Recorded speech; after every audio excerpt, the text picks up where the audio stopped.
Top of the morning, Dan and Amy, and it's tax day. Make sure you pay your taxes so you can keep your neighbor on the dole in perpetuity. It's a remarkable number. I mean, this study is about 10 years old, but about 10 years ago, the Cato Institute did a study state by state in terms of like when you combine all the welfare benefits to which a person is eligible, what would their household income be or their individual income be? And it's surprising what it was. This is 10 years ago. If you thought those numbers were surprising, in some states approaching the median household income in the state to stay completely a wholly owned subsidiary of the government. Joel Ross, one of my favorite commentators, made note of this in his latest rant. This paper that finds that, research paper, a 4-person family with both parents unemployed, the fully priced equivalent pre-tax income is between $90,000 and $100,000 a year. What? And that is not all taxed. There's around $620 per week on average each in unemployment, plus $3,000 per kid, plus food stamps, plus rent paid, plus free health care. And on top of that, they just got $1,400 per parent, plus $600 earlier per individual, plus $900 in 2020. Plus the kids each got more cash. $450 a month. Right. So why would they go back to work for $12 an hour, which is $50,000 per year family income, half of what the government is paying them to stay home and do odd jobs for non-taxed cash? They have to be stupid to go to work. And it becomes a vicious cycle, which we're in now. And he goes on to state the obvious. Nobody in the administration or most of Congress, certainly no Dem, has ever run a real company, made a real payroll. And that starts at the top with the president, of course. But, just to quantify it. If people say, no, they're not. This stimulus will dry up, and then they'll get back to work. There's just a little bit of a lag, and so on and so forth. You don't understand the expanse of the welfare state that has happened under this administration and, of course, has happened almost unimpeded over the last 60 years. But that number, fully priced equivalent pre-tax income for an unemployed family of 4, both parents unemployed, almost 6 figures. And you think people are coming back to work? Forget working for $12 or $15 an hour. It may not make sense to come back to work for $50 an hour. For more on this, pleased to be joined by John Tamny, editor of RealClearMarket's, RealClearMarket's.com, director of the Center for Economic Freedom at FreedomWorks, and author of When Politicians Panicked. John, thanks for joining us. Appreciate it. Hey, thanks for having me on. So what about that? It's not just a pandemic thing. It can be a lifestyle now. Well, it's an interesting thing. I stand by my view that I think most people don't just work for the money, that there's a love of and a passion. It's purely anecdotal, but I think that describes the three of us. Yes. Right. Sadly, I would do my job even if you didn't pay me because I'm so interested in what I do, and I think that describes more and more people. Don't tell your boss. One thing, yeah, that's right. No. Hopefully, no one's listening. I think one thing to look at, and I'm sure you've touched on this too, is this a lot of Americans saying, "Oh, well, being on the dole pays more than going back to work," or are there a lot of Americans in a terrible spot? Anyone with kids knows the most expensive cost is child care. And no one wants to admit it, certainly not our side, but school is largely daycare. I hate to say it. I've never taken seriously what's taught in school one way or the other. To me, it's daycare. And a lot of parents, because so many schools are still shut down, really have no choice. Or I think that's their rationale. To go back to work means they've got kids at home that they can't afford the child care for. So I think that is another thing that's at work, but maybe I'm talking about something you've already talked about. Well, no, I mean, I think that could be part of it, but there's no question. I mean, I think you would concede this. I think only President Biden doesn't, that people respond to incentives. And so maybe I'm not going to make this a lifestyle, but I mean, there's certainly no rush as long as I'm getting paid even close to what I was getting paid not to work, even close to what I was getting paid to work. particularly, and here's the other thing too. I mean, I appreciate that the aspirational, upwardly mobile oriented person, but there's a lot of people that just are fine just getting by too. Not everybody has the same motivation, and so those incentives matter. No, I think you're right. I'm not dismissing it altogether. Any workers, labor is a commodity like anything else, and so anytime you put the government in the position whereby it's using the money of others to bid workers to the sidelines, you're going to have some of that. To be fair, some people just really hate the job they're doing. It does probably won't define them for life, but put in this position, maybe it makes more sense to do this. So I don't fully doubt your scenario. I think I've always felt our side overrated the idea, AFDC payments were paying people not to be parents, so they decided not to be parents. Well, sorry, there's no amount of money that could make me so irresponsible as to not look after my kids. And I think to some degree here, I think a lot of us, even if we hate our work, just want to do it because it's a dignity thing, that the idea of sitting at home would have us depressed and in some ways worse. But I think you're right. I agree. There's no doubt. I agree. But you also, I mean, this too. I mean, I know we're going to agree on this, but how poisonous that the welfare state is in terms of taking people's agency away and dulling them and getting them comfortable in a dependency. As a dependent. I mean, it's a real trap, and sometimes people don't appreciate that in the short term, and then it becomes a long-term problem. I think we agree, but I also, you may or may not agree with me, I am so tired of our side making victims out of people. Oh, I agree. The reality is that you would never, ever, ever be so self-disliking as to take payments to not be a good citizen, to not be a good worker. And look, not everyone's Dan Proft. I get it, but I am so tired of our side of our side blaming. Look, government creates all sorts of problems. Well, but it doesn't. You don't have to.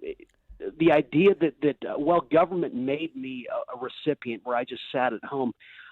I think we're too easy to do that. I think a lot of people just want to be productive because they want to be productive. And let's stop excusing aberrant behavior on other things. Right, well, what do you think about this incentive? In Arizona, Governor Ducey announced on Friday that he's going to replace that $300, from federal supplements for unemployment payments and give you $2,000 to incentivize residents to return to work.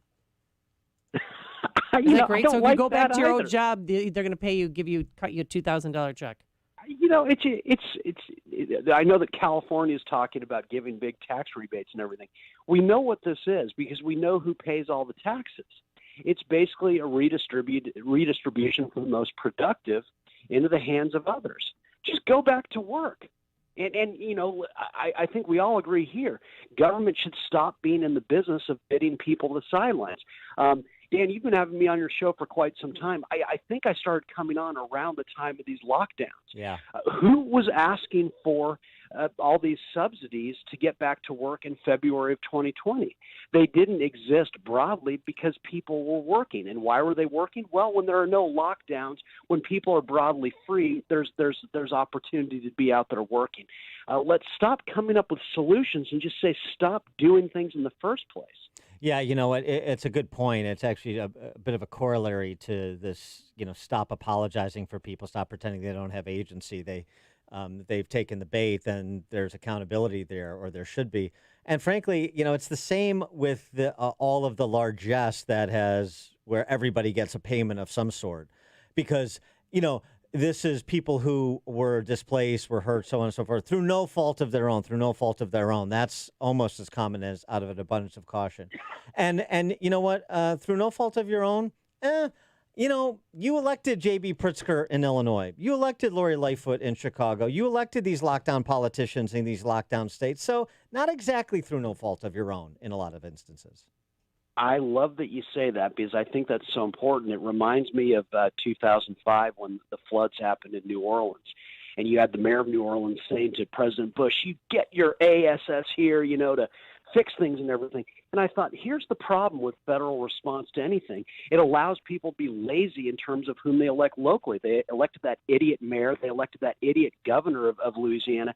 At some point, have some responsibility in terms of whom you vote for, because if you voted for someone halfway competent, they would have said, the last thing we would ever do to fight a virus would be to destroy the local economy. So we're not going to do that. We're going to recognize that people respond to incentives too. And if they hear that certain behaviors are associated with hospitalization, in some instances sickness and death, they might not engage in that. And there's just never this acknowledgement that, if you had, as you point out, if you hadn't elected Pritzker in the first place, Illinois' economy wouldn't be as bad as it is. John, I don't know if you've been vaccinated yet, but if you haven't, there could be some tickets to Great America it for you if you want to come to Illinois. Is that the latest? Yeah. Yeah, that you can go and they'll vaccinate you as you enter the park. Yeah, and then that's good for people that might be allergic or something. You get your or pass out, go on the ride right after a vaccine. And then you come back in a couple of weeks and you get your second jab on the carousel. Yay! John Tamny, editor, RealClearMarket's.com, director of the Center for Economic Freedom at FreedomWorks, and author of the book, Pick It Up, When Politicians Panicked. John, thanks for joining us. Thanks for having me. Thank you. And he joined us on our turnkey.pro answer line. You've made the switch, and it feels so good. You've switched to Chicago's Morning Answer on AM 560. The Answer. Let's call it the couch cushion dash. This is the moment when you need a tip for the pizza man, a few bucks for your kid's lunch, or you can't say no to the sweet 8-year-old and her Thin Mints. But you've got no cash and no other options but to tear apart the house, searching for hidden money. It's Ryan from United Faith Mortgage, and it's funny how we can usually find a way to scrounge together a few bucks hidden around our house. Shame on you if it's from your kids' piggy banks. For many AM 560 listeners, though, there's enough money sitting inside your home to buy a swimming pool full of Thin Mints. Home values have gone up across the country the last few years, leaving many of us with a good chunk of equity tucked inside our homes that we could cash out to use for life.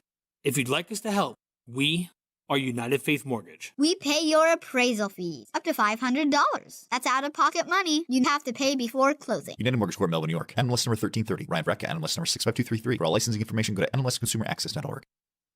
Hi, you've probably seen the stories that some big box retailers are caving under pressure from progressives to take MyPillow products off the shelves. But now we've all heard that MyPillow is now going to introduce new items such as My Slippers. Mike has taken over 2 years to develop them. They're designed to wear indoors and outdoors all day long. My Slippers are made with MyPillow foam and impact gel to help prevent fatigue, and made with quality leather suede. And for a limited time, Mike is offering 40% off his new My Slippers. Get some for yourself. Give some as a gift. You are going to love the My Slippers. So go to MyPillow.com. Click on the radio listener square. You'll also find deep discounts on all MyPillow products, including the Giza Dream bed sheets, MyPillow mattress topper, MyPillow towel sets, all made right here in the USA. Or call 800-489-0201 and use promo code Amy. First, we decide where we want to go. Then we need to know the best way to get there. Hi, my name's Adam Barata. I'm the owner of Advantage Gold. We're the highest rated precious metals firm in the country. We teach people how to own physical gold and silver. Now, we've won the Best of TrustLink Award 4 years in a row because we educate our clients on how to buy gold and silver the right way. We don't pay celebrity spokespeople millions of dollars. We'd rather pass that value on to you. Call 800-900-8000 and speak with one of our experts. We'll send you a free gold kit along with my latest #1 national best-selling book, The Great Devaluation. Call 800-900-8000. That's 800-900-8000. Get the best information, the best process, the best service, the best value. Call Advantage Gold at 800-900-8000. Call 800-900-8000. If you have kids in school, this past year has been a major wake-up call. Many of the things you once took for granted changed overnight. For many students, school is still happening mainly online, incredibly. And for some school districts, that seems to be the way it'll be for a while. But it's not the case with many private schools. Most private schools have been in classrooms since last August, and students have been receiving a high-quality education from teachers who share your values. Do you want your child to suffer through another year of virtual learning? No. So now's the time to consider a private school. And the most affordable way to do that is through halfpriceschools.com. Right now, vouchers are available for 50% off normal tuition for private schools across Chicagoland, including Chicago Hope Academy on the near west side of the city, Christian Liberty in Arlington Heights, Kingswood Academy in Darien, Lake County Baptist in Waukegan, and many others. So go to halfpriceschools.com, search for a school near you, and purchase a voucher today. Then prepare to send your child back to school this fall in classroom to a school you can trust. Visit halfpriceschools.com today. Balance of Nature's fruits and vegetables in a capsule, changing the world one life at a time. I feel more energy. I remember that I would only mow the lawn, like the front one day and the back the next day, because I was too tired. Now I mow the front and the back, and I recover quickly. I recover more quickly than I ever have before. I used to be like really tired, and I relied more on coffee. Now I very rarely drink coffee. I'm not sleepy like I used to be, and then when I would drink the coffee, I would have like that afternoon crash. I don't have that need for a nap in the middle of the day when I take my Balance of Nature. Get a wide variety of all your